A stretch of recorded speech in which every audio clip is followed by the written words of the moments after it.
چاند رات میں عبادت کی فضیلت۔ رمضان المبارک کے آخری شب اور چاند رات انتہائی اہمیت کی حامل دہراتے ہیں۔ حضور اقدس صلی اللہ علیہ وسلم نے فرمایا، رمضان کی آخری رات میں امت محمدیہ کی مغفرت کر دی جاتی ہے۔ عرض کیا گیا، یا رسول اللہ، کیا اس سے شب قدر مراد ہے؟ فرمایا نہیں، یعنی یہ فضیلت آخری رات کی ہے، شب قدر کی فضیلت تو علاوہ ہے۔ اصول و ضابطہ یہ ہے کہ عمل کرنے والے کا اجر اس وقت پورا دے دیا جاتا ہے جب وہ کام پورا کر دیتا ہے۔ اس آخری شب میں کام پورا ہو جاتا ہے، لہٰذا بخشش ہو جاتی ہے۔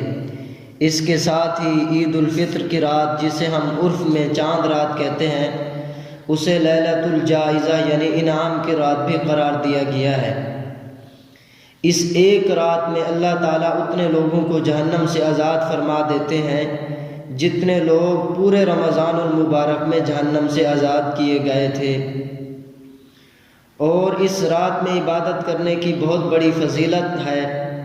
چنانچہ حضرت ابو امامہ رضی اللہ تعالی عنہ سے روایت ہے کہ آپ صلی اللہ علیہ وسلم نے ارشاد فرمایا، من قام لیلۃ العیدین محتسبا للہ لم یمت قلبہ یوم تموت القلوب، او کما قال علیہ الصلاۃ والسلام، کہ جس شخص نے عیدین یعنی عید الفطر اور عید الاضحیٰ کی دونوں راتوں میں اللہ تعالیٰ سے اجر و ثواب کی امید رکھتے ہوئے عبادت میں قیام کیا، اس کا دل اس دن مردہ نہیں ہوگا جس دن دل مردہ ہو جائیں گے۔ مطلب یہ ہے کہ آدمی ان راتوں کو عبادت الہی میں مصروف رکھے، نماز، تلاوت، ذکر و اذکار، توبہ و استغفار اور دعا کرتا رہے۔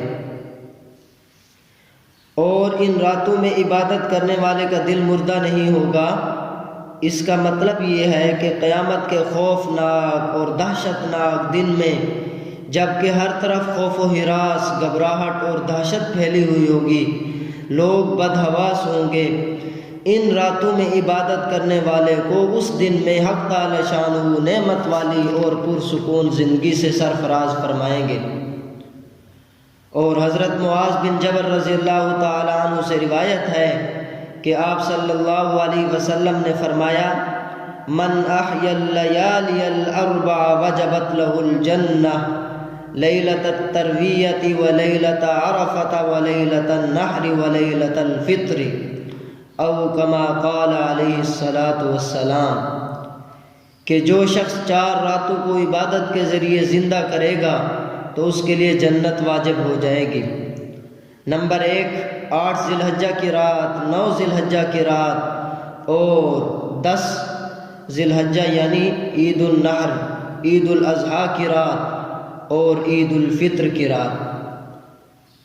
اور حضرت عبداللہ بن عمر رضی اللہ تعالی عنہما سے روایت ہے کہ 5 راتیں ایسی ہیں جن میں دعا کو رد نہیں کیا جاتا۔ آپ نے ان میں عیدین کی راتوں کا بھی تذکرہ فرمایا۔ مذکورہ احادیث مبارکہ سے معلوم ہوا کہ عیدین کی راتیں کتنی فضیلت اور کس قدر اہم راتیں ہیں۔ اللہ تعالی ہم سب کو ان راتوں میں عبادت کرنے کی توفیق عطا فرمائے اور ہم سب کو جنت الفردوس میں اعلیٰ مقام عطا فرمائے۔